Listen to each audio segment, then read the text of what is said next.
There we go. There's me. And welcome to episode 2 of the Stick to Hockey Live podcast. It's Jason Myrtetus.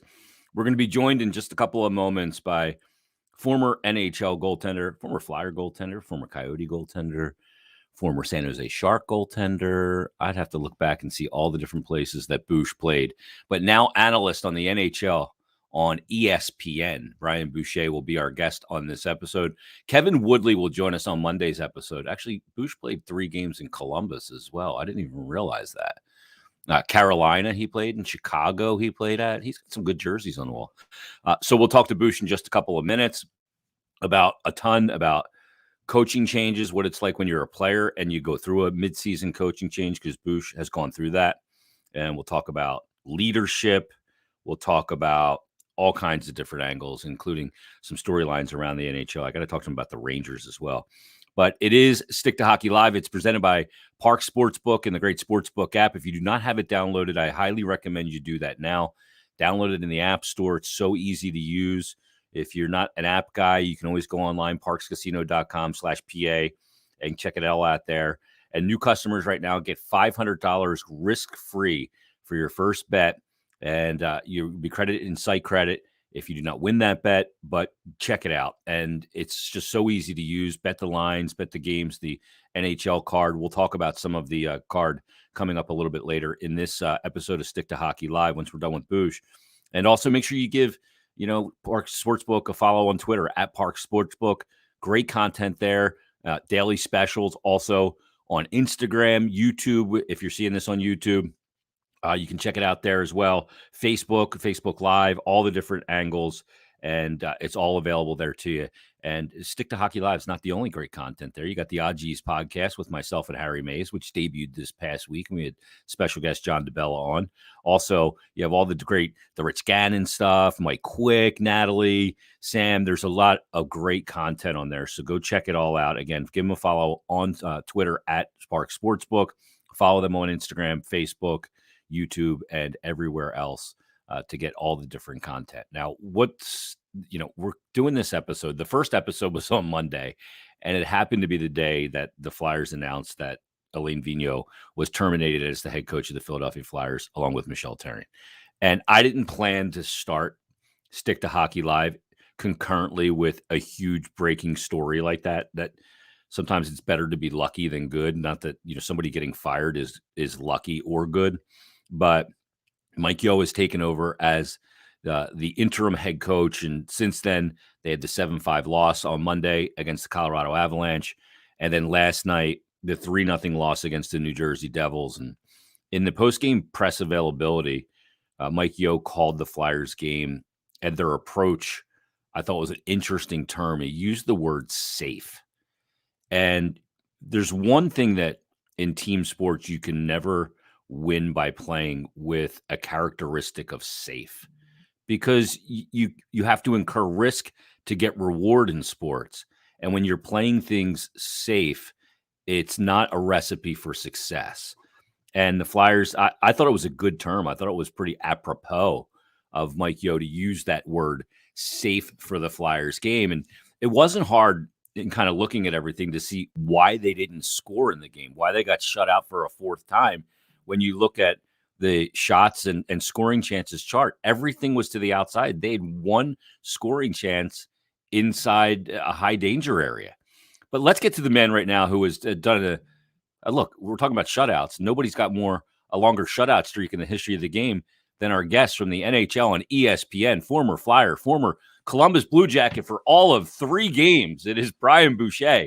Boucher, how you doing? I'm good. I don't think I've ever been referred to as an ex-Columbus Blue Jacket. Nobody's ever said that. I was hoping that was erased from the history books. Was your time in Columbus enjoyable? I mean, 3 games, Boucher, back in 06, 07? It was not enjoyable. I actually ended up wrecking my shoulder. I apologize. House phone is ringing here. I'm at my in-laws' house in Rhode Island, by the way. They have an old school house phone? Oh, yeah. Yeah, they do. It is old school here. I wrecked my shoulder in Columbus in practice, smashing my stick on the crossbar. and I did it with like 4 games left in the regular season.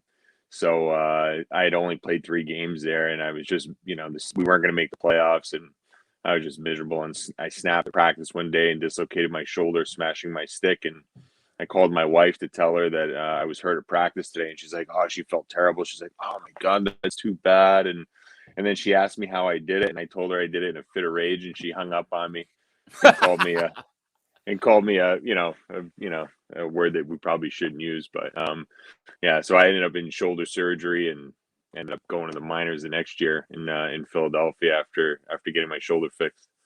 Wow. What? Yeah. How do you dislocate your shoulder? Must have been was the stick made of titanium?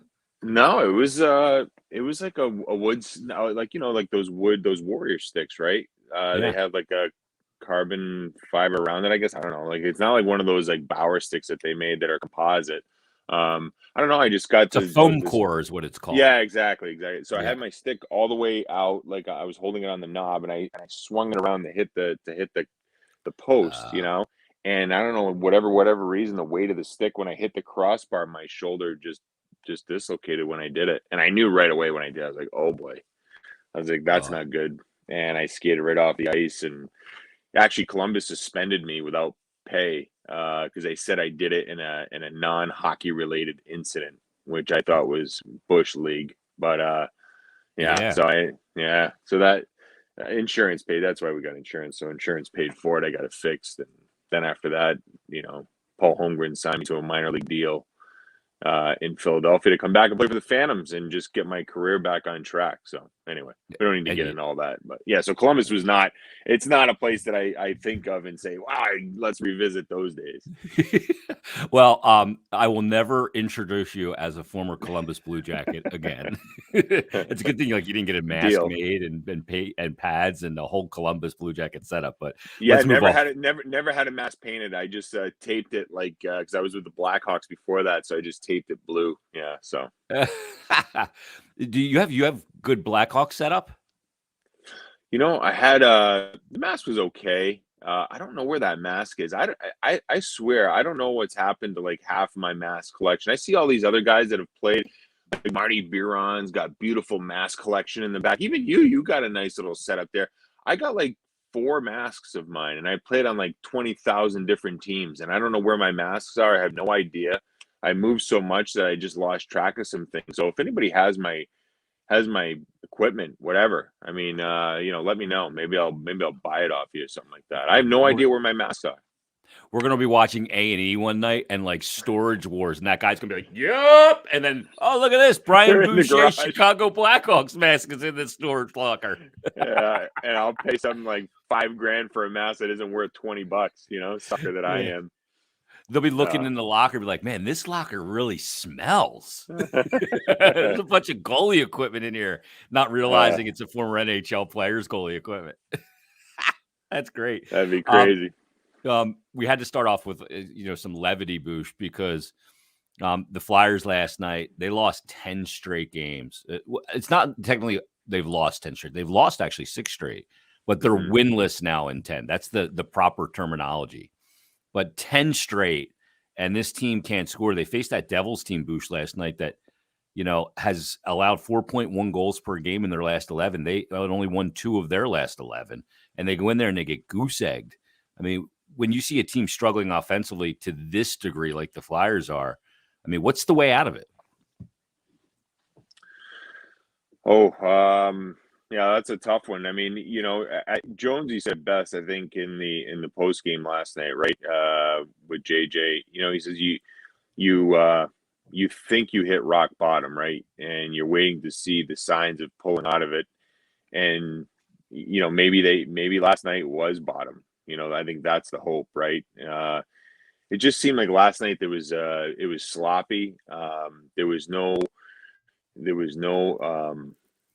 second effort, like at least in the game on Monday, they gave up 7, right, in that game. But there was fight in that game. Like you could see that there was a compete to try and get back into the game. But last night it just seemed, you hate to say lackluster, but it just, just didn't seem to be any energy. And maybe last night was bottom. That's the hope. And to get out of it, I think everybody has to individually look at how they can be better. Um, you know, in what they can do. And if you do that, and it's not to be selfish, I don't mean that in a selfish way. I think, but you just look at what do you bring to the table. So if you're an energy guy, you make sure you bring energy, right? If you're a guy that's physical, make sure you bring physical. If you're a skilled guy, make sure you execute. Those are things that you can do. But I think for the most part, that for a large stretch now, we haven't seen good enough commitment to defending with this group. And I think that's been, the basis of all their problems. I mean, if you don't defend well, you're not going to give yourself a chance. I think they have to get back to that, making sure that they defend to the point where they feel good about that. And then, once you've accomplished that and you feel good in that part of your game, then I think the other part can break out of it. You're not going to outscore teams. You can't get into shootouts with the opposition. You have to try and win games 2-1, 3-2. And if you do that, I think you can build confidence that way and just start trying to chip away, win 2 out of 3, win 2 out of 3, and just try and work yourself out of hole. But right now, you hope they hit rock bottom. Maybe that was a sign last night in a game like that, where I think, I think that was an opportunity, because it's not like the Devils were playing great. You mentioned they were giving up goals as well, but they just didn't seem to be in sync last night. And, now the hope maybe is, although it doesn't get any easier, right? Now they got to fly cross country. Right? Today. Is that the next game? Yeah, going to Vegas. Yeah, Vegas, and it's not, that certainly isn't easy, but maybe getting away, Jersey's away. It's a road game. It's not really away, right? Maybe getting on the road like that, going to Vegas can help. If you can win one, maybe you can win 2 and hopefully turn the tides here. Yeah, and then Arizona on a back-to-back on Saturday. And there's a lot of distraction around Arizona right now, as per usual, with everything with the arena, right? How crazy is that? Oh my God. But I love what you said, because I think it's so true that if you need to go into a game when your team is struggling and be what you are. Don't try and be what a collective, you need the team. If you're a physical guy, go out and be physical and make sure you do that part of your job. If you're a playmaker, go out there and execute and set guys up. If you're a scorer, be in the right spot and bury. It feels like everybody's trying to do too much, and by proxy, it looks like they're not doing enough. Yeah, and what can happen too when you start losing is the trust factor goes away in one another, right? Maybe maybe you're not trusting that your teammate is going to do what they have to do, or in the case of trying to do too much, maybe you feel like, oh, I gotta go help and do something, and now you get out of position, and then it snowballs out of control. And when you're losing games and you're in a losing streak, I think those things compound, and you don't get the big save, you don't get the big play at the big moment, you don't get the goal at the right time. It seems to, whatever can go wrong does go wrong. And that's why I think just simplifying the game, really focus on defending. And if you can really just tell yourself, I know guys that fancy themselves on getting points, they're not going to be excited about defending. I get that, that's not what they want to do. But if you feel good after a 60-minute effort where you really did a good job of giving the opposition nothing, I think you can build on confidence that way, and you get that good feeling back. And then I think eventually the good players and the talent starts to come out, and the guys start making plays. You see it everywhere, every year. It's an 82-game season. It never stays as bad as it is forever. At some point, you come out of it. I think it's just about making sure that, you want to avoid situations like this, because these types of losing streaks are the ones that, make you miss the playoffs, and that's just the reality of it. So the Flyers have to find a way to like I said, win one and then get on, start chipping away, win 2 out of 3, right? I think that's what you start looking at that way and try to jump some teams in the standings. But first and foremost, they've got to defend, with a purpose. And then from there, I think everything else can come out of it. Boucher, one of the things when things are going like this, how miserable is it as a player to just show up at the rink for practice, to get on the flight to go to Vegas today? What's that flight like? You assume the guys are not turning on each other, and we haven't heard that that's happened. And we would probably hear about it because we hear about everything now, or at least people conjecture. But how miserable is it just to drag yourself to the rink when things are just going this poorly? Yeah, it sucks. That's the part that, that's the part that I don't miss, playing when you hit situations like this. Coach gets fired, and, it's just there's nothing positive at the rink, right? That's the part that really weighs on you. So these aren't fun times. And I would say almost every team I played on, we never had guys turn on each other. Typically, guys will stick together. Guys are gonna want to help each other out. These are all competitive guys, and whether it's the Flyers or any other team that's going through tough times, that's the thing. You got each other inside the room. I mean, you don't pay attention to what's being written or what's being said on the outside of the locker room. You focus on what's going on inside your room. But when you're a competitive guy and you lose and and the results aren't there, it's not fun. I don't care how much money you make, how fancy a car you have, or how big a house you have. When you lose, it's a bad feeling and it wears on you. Guys lose sleep over it, and guys stress out about it. And I think they want to do well. And that's the thing. And that's where I say, sometimes you can start to compound the problem when you start to try and do somebody else's job, or you don't trust somebody in a certain situation. And then, you're caught between. That's why I think you got to just focus on what you bring to the table. Take care of yourself. Make sure you're preparing well off the ice. Get your mind right to perform at the highest level you can. And you hope that your buddy on the side of you is doing the same thing. And eventually, you can dig yourself out of it. And you can start to smile in that locker room again. Because if you're not winning, it doesn't matter. Guys are pretty miserable. Yeah, I always said this, if I got a guy trying to do my job, now I got two guys not doing their job. And that's at professional sports, that can't happen. Boucher, let me ask you about coaching change, because back on December 6th, I think, of 2009, you experienced it here in Philadelphia when John Stevens was let go. He was a really good guy. A lot of people liked him. Players liked him. But there was a change needed, and they brought in Peter Laviolette. And he comes in, and you guys didn't have success right away. And matter of fact, you hit a really big rough patch late in that season as well before the magic of the playoff run. But what is it like for a player when the coach gets let go? Whether you like them, dislike them, or whatever, there's still a little bit of guilt that kind of comes with it, isn't there? Yeah, for sure. I mean, if you're go-to player and a coach gets fired, I mean, I think you gotta you bear some responsibility in that. If you're a fourth line guy or a guy that's in and out of the lineup, you probably don't care as much because you're, I mean, let's face it, if you're playing 7 minutes a night or you're the backup goaltender, you probably didn't play that huge a role or a hand in that guy losing his job. But you never like to see people, get sent away, right? I mean, that's never a nice feeling. But that's the part of the job that when I say you hate coming to the rink in these situations, those are the things you just hate when you're walking on eggshells and you just get the sense that something could be happening.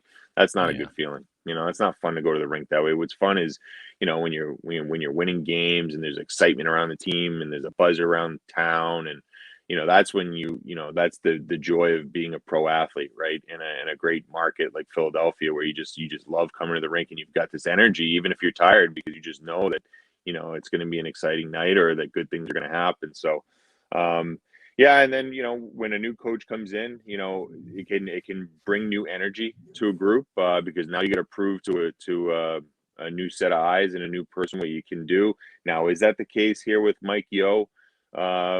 I don't know. I mean, that might be a little bit different when a guy goes from being an assistant to a head coach. I mean, I don't know that you get that same jolt that maybe we got when we got Peter Laviolette. Lavi came in and brought in Kevin McCarthy, so you had two new faces that came in, and right away it was like, boom, there's a different energy around here. The narrative changes.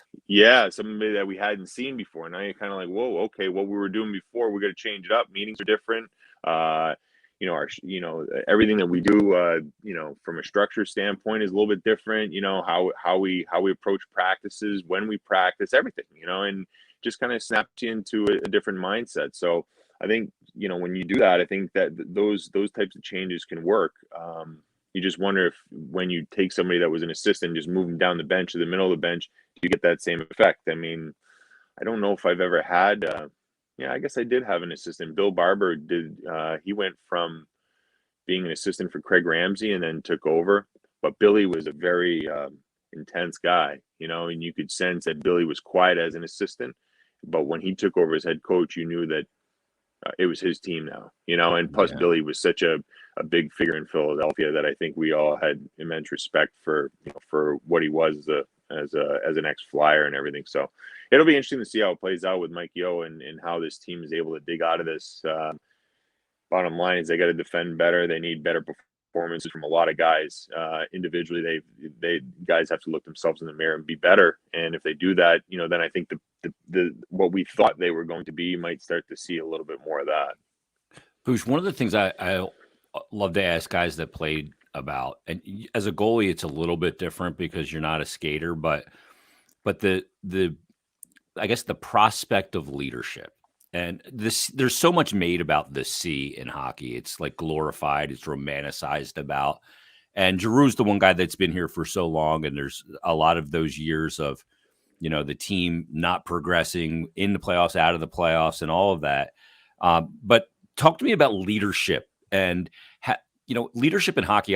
In my experience and kind of the way I look at it, it's never one man. Like, it didn't matter if it was Chris Pronger or Bob Clarke. Their job as a leader wasn't to get somebody down the bench to play hard. That's incumbent upon a pro athlete. And you can demand a lot, and you have to kind of, as a leader, lead by example. But what is leadership today in the NHL? What does it look like? Well, I think you just said it. It's lead by example. Every guy that I played with that was a good leader, they walk the walk. That's the bottom line. You can, words are empty. I mean, if you say something and do something differently, if you say, hey, we got to be in great shape, and then you don't take care of yourself off the ice and you're out every night, what are we talking about? You know what I mean? Like you just said, a catchy phrase, we got to be in good shape. And that's just an example, right? But like, I think of guys that I play with in Philadelphia that I thought were great leaders. Like, Eric Desjardins was a great leader.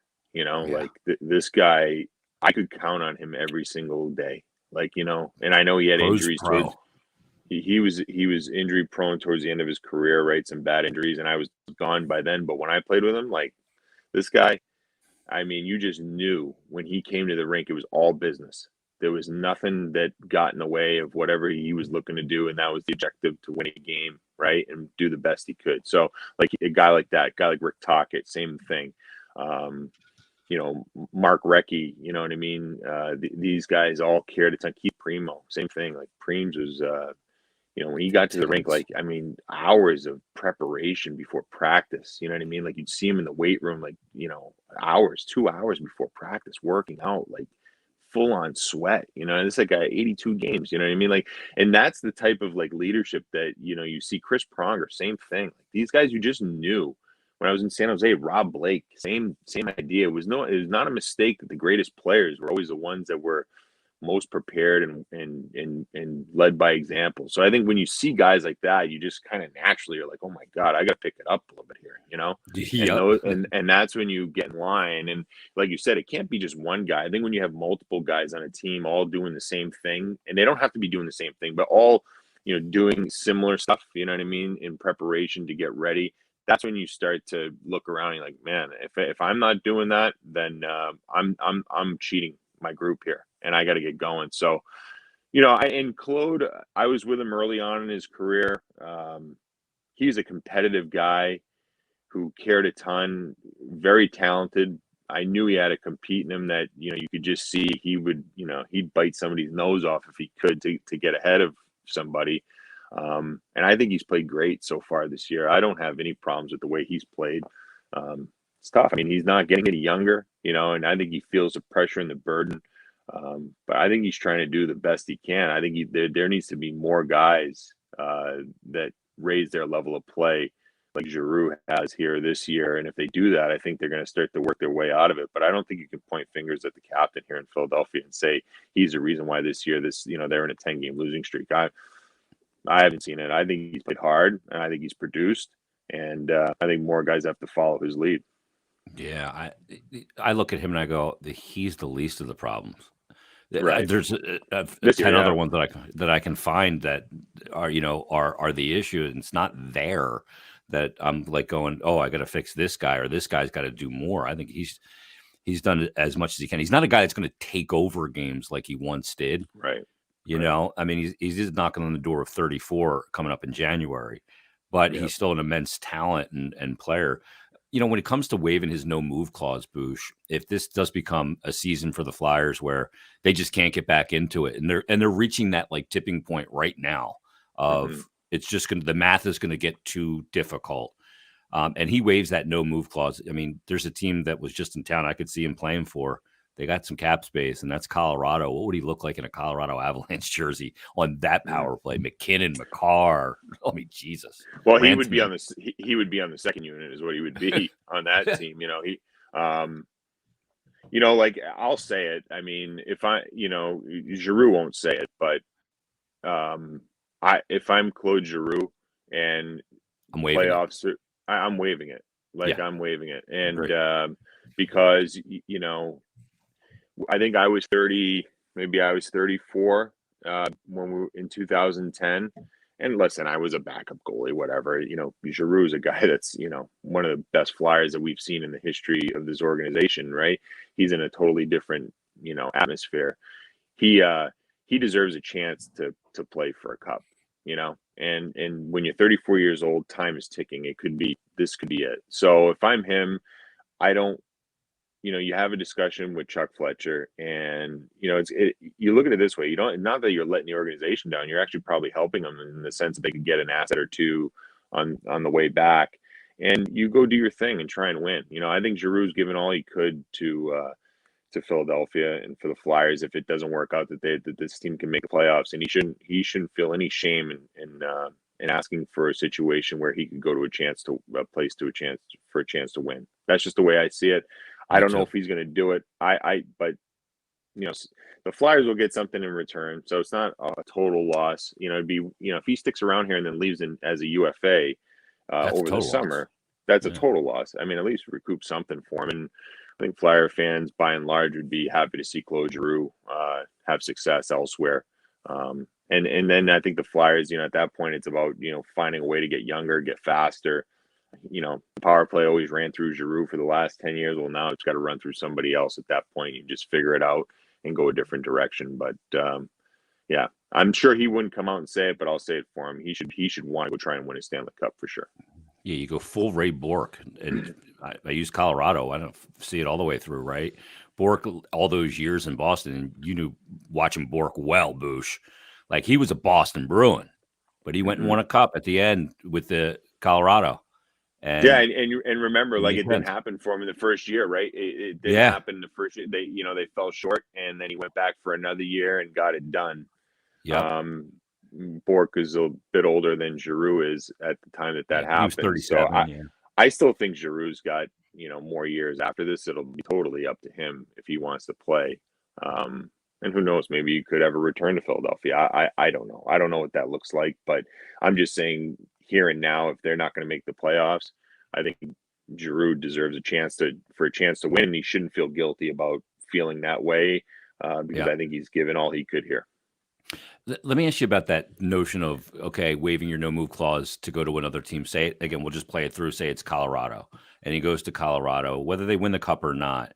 In the offseason, when he's going, I'm going to sign a new deal. I'm looking for like a 3-year deal with somebody. That's what I think I can play here at 34 years of age.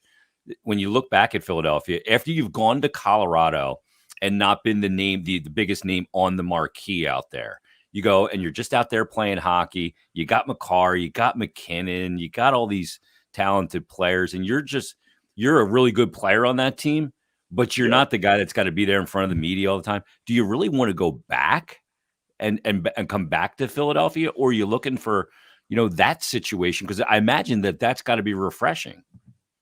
Yeah, it is, and that's the thing. Like, the saying, the grass isn't always greener on the other side. That is true oftentimes, but sometimes it can be a situation where it's just a better situation for you at this point in your life. And I think for Giroux, you're right. He wouldn't have to be the one front and center every day answering questions. He could be a piece to the puzzle. And I think he would be a very good piece to the puzzle. And I don't think he'd be a guy that would go into a situation like, let's say if it was Colorado, like demanding, I got to be on the first power play on the half wall, right? I think he's going to understand that this team is McKinnon's team, and that, he wants to just help out and be a piece of the puzzle. So, and then after that, what do you want to do, right? I don't know Claude's finances. I don't know how he handles his money, but I would assume that he's got enough money They're pretty good. stockpiled away. Yeah, that whatever decision he makes after this year with regards to a contract going forward, that it's not just going to be about how much money he can get. I think it's going to be about being in a situation that, one is good for him career-wise, gives him a chance to win, a good place for his family, because obviously those things you take into consideration when you have a young family, and quality of life, right? I mean, that's what you're looking for. You're looking for a place where you can go to the rink and have a smile on your face and be excited to play the game again. And like I said, I think he's given everything that he has in his body and his soul to Philadelphia. From the Claude that I know, I honestly, truly feel that way. He's played injured. He's played through injuries, and he competes all the time. Has he delivered every time? No, he hasn't. But that's sports, right? I mean, some days you're going to fail at what you do, but as long as you go down swinging, I think most people can respect that. Boucher, let me ask you this, because you have kids. When you play, and Claude's got young kids right now, really young, and when they're grown up, they won't remember these years probably vividly. But you had young kids. Do you want to sometimes play as an athlete to a point where they can watch you and remember you, and they don't have to relive your career through YouTube? I never really thought about that, to be honest with you. And maybe because I just was a backup goalie that was just hanging on at the end, right? Getting 1 and 2 year deals, that I just, for me, it was just about trying to make a living, to be quite honest with you. I never really looked at it that way, but I could see how, these guys that are marquee players, that would be something that crosses their mind, right? That they want to do that so that the kids could see them play. I could see why guys that would enter part of the reasoning as to why you want to keep on playing or where you want to play. I think at the end of the day, though, you have to, as a player, you just have to have that drive and that passion to want to play still, that love for the game. The minute that goes, you can't look for other reasons to hang in the game, aside from, listen, if you were dead broke and you blew all your money, you'd have to play because you got to do what you got to do, right? Whether you don't want to do it. But, when you get to the point where money's not the object, if you still have that drive, that passion, that want to go to the rink, that want to work out in the summertime too, because you're getting older, the game's getting faster, it's getting younger. Do you still want to go to the gym and give 3-4 hours in the summertime, knowing that it's going to pay off? That's where I think a lot of guys lose the drive, and that's when they know to call it quits. But yeah, maybe for some guys it is about having their kids see him play, because it's a pretty cool situation too, to go to the rink and see your dad play and remember that as a young kid. Yeah. I mean, the other thing, I've always said this, the moment, a lot of times very few players defy this logic, but the moment a player thinks that I'm thinking about retiring, they should retire, because you've lost the edge, right? And it's not about when they drop the puck on a game. It's about all the other elements, the summer, the day in, day out preparation, because like Boucher, like to compete at that level, and you competed in the NHL, like you have to be so dialed in. Like players freak out if they don't go to a morning skate. They feel like they have no hands that night. Like the normal people can't fathom how dialed in every element of your game has to be to have success in the NHL. Yeah, you're right. I mean, the preparation starts the night before a game, right? I mean, where your mind's at the night before, and especially as a goaltender, I mean, man, the amount of hours that you stress and the anxiety of, what's to come the next night, and the pressure and all that, it can become too much at a certain point. And then if your skills diminish to the point where it's really stressful because you just know that you're a step behind, and that's when it's tough. There's a lot that goes into it. It's just a lot. And the game's only getting younger. It's with the way the salary cap structure is now, the cheapest players are the entry level players, and these kids are getting ready to play at 19 years old, 20 years old. So it's not, when you're making too much money, they're going to go for the cheaper option. So you have to continually prove yourself that say you're making $3 million bucks. And yeah, it doesn't sound like a lot, but that 3 million might hurt against the cap. If they can find a cheaper option at 850 to help with a cap situation, you could find yourself on waivers and going to the minors. So you have to be on top of your game. You got to be sharp at all times. In order to do that, you got to stay healthy. And if you're not nicked up, then you got to perform, and that's just the way it is. It's a tough gig, but it can also be a very rewarding gig too. If you can stick around for 10 plus years and make a good living and have good memories from it. But yeah, there's a lot of pressures that go into it. Boucher, last thing for you. Carter Hart, no matter what the Flyers' direction is for the remainder of this season, how they decide on the coaching staff, how they decide to move forward, whether to push these chips back into the middle of the table and say, we can get back into it this season after an aggressive offseason from Chuck Fletcher. No matter what they do, a lot of the decision-making has to revolve around not ruining the goaltender, Carter Hart, doesn't it? Yeah. I will say this, encouraged by the start of his season, after a tough year last year. I think he showed the ability to bounce back, but by no means do I think he's out of the woods here. There's still a period of time here where you got to be mindful of a young player and where he's at emotionally, mentally, all of that. And so, yeah, they've got to be mindful of that. I mean, just say for the sake of, say you were of the mindset, we got to tear this thing down, right, and start over. Well, that could be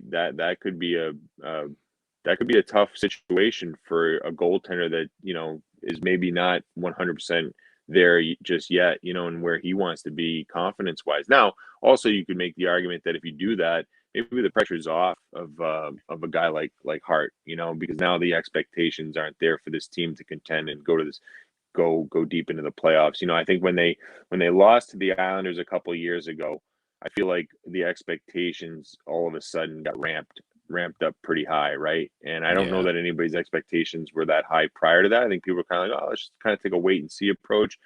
And then last year happened, and now the impatience starts to kick in. So, for a young goaltender, I mean, if they tear it down, how does he react to that situation? And how, does he want to be a part of that? Does, and how would he perform under those circumstances? You have to consider all those things. And I don't know that it needs to be torn down to the studs necessarily if you go that route. I mean, and you see teams that when they do tear it down, there is a quick turnaround for some of these teams. It's not as long as people, it's not as long as people think, but now the Rangers, they announced they're going to tear it down, and then all of a sudden they end up with Artemi Panarin, get the number one overall pick and Lafreniere. And then Trouba signs, and I know that maybe Trouba, they people aren't that excited about that, but they had a couple of situations that kind of, it seemed like it accelerated their little tear down there. Totally. So that maybe that's not the prime example, but I think back to Colorado, and they were bad for a couple of years, and then was it 4 years later, they're a team that people are picking them to win a Stanley Cup, right? I mean, the 1 year they had 48 points when Bednar took over. Been pretty quick, I think. Maybe not for people in Colorado, maybe they don't feel that way, but I think from an outsider looking in, I think that turnaround was pretty fast. So it'll be interesting to see, man. Like I expected the Flyers to be better than they are right now. I didn't expect this. Like, I just thought, that there'd be some performances from players that, you could count on, and they haven't been there. Guys like Couturier, Van Riemsdyk, Konechny. Obviously Hayes' injury didn't help. Ellis being out didn't help. But Carter's been a bright spot. Giroux's been a bright spot. But aside from that, I mean, there's been a lot of guys that just haven't performed to their capabilities, and that's why they are where they are. Now, if they turn it around, maybe, we're not talking about stripping it down. But for now, when you haven't won in 10 games, I think it's a fair question to ask. Yeah. How's everything going with the NHL and ESPN, Bouch? I was always critical of ESPN prior to this year because when they didn't have skin in the game, I didn't think they gave hockey the rightful place that it belonged. But that's always me being, protective. But I got to tell you, like, they're covering the game tremendously at ESPN right now, and I love what's going on there. Yeah, it's been great. We got a big team at ESPN, and it kind of spreads out the workload for all of us. I'm only doing about a game a week. I have this week off from ESPN, so it's from that standpoint, it's been pretty good. I'm sure it'll pick up here in the second half, but just obviously with stuff on Sports Center that you see now, there's more Yep. hockey lead-ins, and we got the point and shows like that, and just a real focus on the game. And the reality is there's been people at ESPN for years that have been huge fans of hockey and have wanted to push the game. Guys like John Butcher, Steve Levy, Linda Cohn. They've all been big fans of the NHL. And when you know how it is, right? When you're working for a team and the team says we do this, you do that, right? Yep. But deep down inside, they've all been big hockey fans, and even some of the producers that we have there behind the scenes, they're big hockey people too, and they're so excited to have the game back. And I think for fans, obviously it's subscription based right now. A lot of the games are on ESPN Plus, but I think once we get into the second half of the season, probably into March, you're going to start seeing a lot more games on ESPN and ABC. So it'll be more traditional in that sense, much like you're seeing on TNT. So maybe for the casual fan, they'll jump back on board and see what ESPN is all about, and kind of relive the old days, I guess you could say. But yeah, no, I think it's been great at ESPN, and obviously there's been some wrinkles that we're all trying to work out when you get a a new outfit again, and but real pros at ESPN. I'm super proud to be a part of that team. Yeah, there's a lot of passionate hockey people that have worked there for a long time and that are working there, which is, and like that's the thing with hockey. Like you got to be passionate about it. And there's a lot of really passionate people.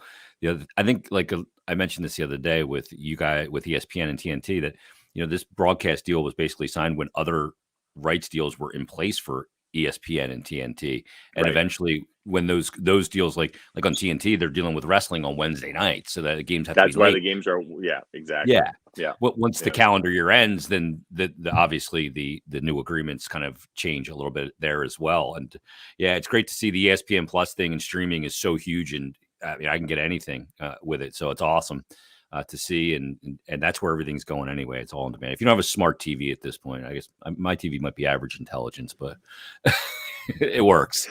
Well, it's funny because I'm at my in-laws right now, and they've got one smart TV, and that's because I purchased it for them. You know what I mean? But everything else is everything else here is a little archaic. You know what I mean? So I live off my iPad when it comes to watching hockey games. But yeah, I mean, you're right. I mean, I think the new way is for people to subscribe to their favorite streaming platforms and watch movies and shows and sports and stuff that way. So it's you gotta jump on that moving train, or else that train's gonna take off on you.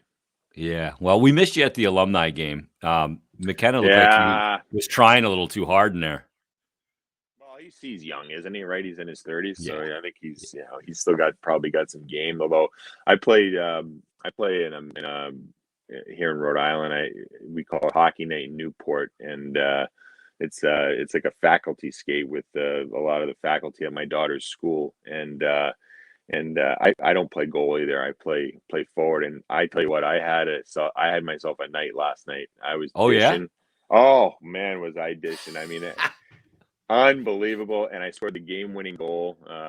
We played to 5 at the end. It was 4-4, and I came on the ice and I said, I'm going to get the game winner, and I got it, and felt really good about it. But I wish I could have played in that alumni game, man. Like I was bummed because I had to travel for ESPN, and had a game the next night down in Florida, and I saw like all those guys coming back. You want to be a part of that. It pained me not to be a part of that whole situation, although I probably don't miss putting on the goalie gear, but just to see all the guys that showed up, and guys like Talk and Homer were so big in my career that I wish I could have been there to be with those guys. But if McKenna was doing the splits and all that stuff, I don't think I could have kept up with him. So maybe let him handle all that. It's classic. Bouch, thanks for doing this, man. You know I love talking to you, and I appreciate you coming on episode 2. I tried to get you for episode 1. I wanted you to be the inaugural guest, but you weren't available on Monday. So yeah, that was a busy week for me. I apologize, but I always appreciate you having me on, buddy. All right, there he is, Brian Boucher. Thanks, Bouch. All right, Jason, take care, man. There, Brian Boucher, and thank him for joining us on this episode of I'll kick you out, Bouch, because I keep going on, so you don't have to sit there and wait. Uh, but everybody, that was fun. Talking to Boucher is always great, and great perspective on not only the position of goaltender and going through a coaching change and everything that goes with it, leadership, rebuilding, all that stuff, and now doing just such a great job in the broadcast world with the NHL and ESPN. So thanks to Boucher for joining us. And also thanks to our sponsor, Parks and the Parks Sportsbook app. I got to bring up the app right now. I got a couple plays for people for tonight. But if you go on your web store or your app store, grab the Parks Sportsbook app, because right now you get a $500 risk-free bet for just going on, sign up, and check it out. I'm going to log in right now, and there's lots of great games to get involved in. If you want to bet hockey, if you want to bet obviously football, baseball, NBA, whatever it is, college football, you can bet all of it. And it's so easy to do and so easy to use that's the great part. Like I'm sitting here talking to you right now, and I'm logging in, and I'm going to be able to see all the different games for tonight and different ways to bet them, which is great. And one of the great things about Parks. And also make sure you follow the Parks social channels at Parks Sportsbook on Twitter. Check them out on Instagram, on YouTube, Facebook, all those different areas, because you can get special bonuses and great content there as well. So let's look at the Toronto Maple Leafs and Tampa Bay Lightning game tonight. That is a great game tonight, by the way. Tampa Bay right now in the game tonight in Toronto is getting plus 114, Toronto minus 139. But like, see all these different things on there. I don't know if you can read that, but game combos, scorecast, wincast, goal scorer. I love going to goal scorer. So let's go to goal scorer. And Steven Stamkos tonight is plus 1,100 to score the first goal of the game, plus 185 to score a goal. How about let's look at go down. We'll go to Hedman, plus 2,000 to score the first goal of the game, plus 400 to score. That's a pretty good bet. Corey Perry is plus 375 to score. I would not go with Corey Perry. But then you get to the Toronto Maple Leafs, plus 700 for Austin Matthews to score the first goal, or plus 108 to score a goal in the game. See, I love first to score because they're huge, huge payouts, and there's great games to bet. Let's look at another game tonight. Let's go to the Nashville and the Islanders. Islanders tonight, plus 140. This is at the Island. They finally ended their losing streak. So if you want to bet the game, including overtime, so total goals in the game at 5.5. Over that is plus 120. Under that's minus 140. I would play the over there, to be honest with you. Correct score of the game. You can pick the exact score. Say it's going to be a 4-2 win. That's plus 2,200. You can also pick the team in the correct score. So lots of great stuff. So go on, get the Parks Sportsbook app, or go to parkscasino.com/PA.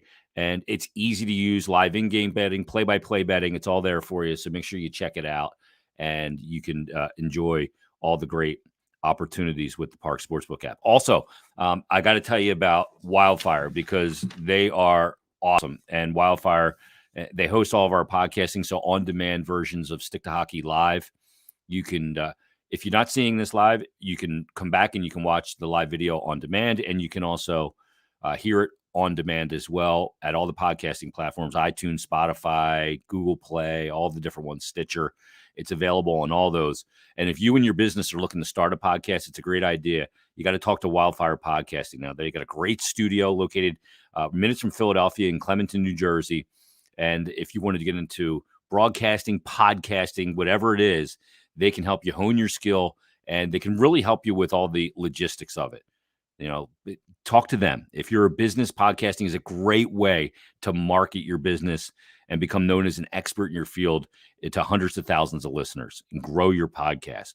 So go to wildfirepodcast.com or email Jim, and it's jim@wfgnj.com. Tell them I sent you there. Your first show will be absolutely free. And again, visit their website at wildfirepodcast.com. We always appreciate them. They've been such great partners for this podcast over the years, and also for G's and many others. And so we really appreciate that, and great sponsors on this show. Now, coming up on Monday's Stick to Hockey Live. So Stick to Hockey Live is every Monday and Thursday right now, and we do the shows at 1 o'clock live, and then, like I said, they become available on demand after. But every every Monday and every Thursday at 1 o'clock. We're going to feature a different guest. Like in the first episode, we had Adam Kimmelman and Russ Cohen. This episode, we had Boucher. We'll have multiple guests sometimes. Mondays, though, we're going to have a good friend of mine, and I've had him on before on, I think, this podcast before and others and other things I've done, is Kevin Woodley from NHL.com. He covers the Vancouver Canucks. And, of course, he is the goalie whisperer, as Elliot Friedman has referred to him. You just heard him perhaps in a 2-part series on 32 Thoughts, the podcast, when Fried was out, and Jeff Marek did a 2-part episode with Kevin. And Kevin runs In Goal Magazine, ingoalmag.com, and he just gives great information on goaltending. And the reason why I love having Kevin on, because he can explain things in a way that can educate people on the position. It's weird because goaltending, I think it's the most important position in sports, even more so than the quarterback, because a quarterback leaves the field of play for half the game when the defense is on the field. But whatever, we can have that debate another time. But I think it's the most important position in sports and one of the least understood position in sports. And Kevin does a great job of explaining the plight of the goalie and scoring chances and all of that stuff. Like Boucher is great at that too, because he played it at the NHL level. But we'll get some great insight from Kevin Woodley about Carter Hart, about goalies around the league. We'll talk about that element of, a team rebuilding with a young goalie in Carter Hart and the effect that can have on him. I imagine we'll draw a parallel to a guy like John Gibson in Anaheim, who's a really good goalie, and that team went through some lean years and tough years of late, kind of rebounding a little bit right now. But we'll have Kevin Woodley coming up on Monday's episode, and great guests going forward as well. So that's what's going to come up on Monday. As far as the next couple of days for the Flyers, they're flying out to Vegas today, and they'll take on the Vegas Golden Knights tomorrow night, 10 o'clock out there. And then they'll have that back-to-back in Arizona on Saturday at 9 o'clock against the Arizona Coyotes. Then they'll return home, take on New Jersey, and go on the road, take on Montreal, return home, take on Ottawa and Washington, then a road trip to wrap up the end of the calendar year. It's actually a 5-gamer all said and done before and after Christmas break, but Pittsburgh, Seattle, San Jose, and then they'll come back in the new year with the Los Angeles Kings and the Anaheim Ducks, the aforementioned Ducks. So a lot of great stuff on the horizon. Certainly a much easier schedule than the one that they just finished, but the way the Flyers are playing right now, does that equal wins? I don't know.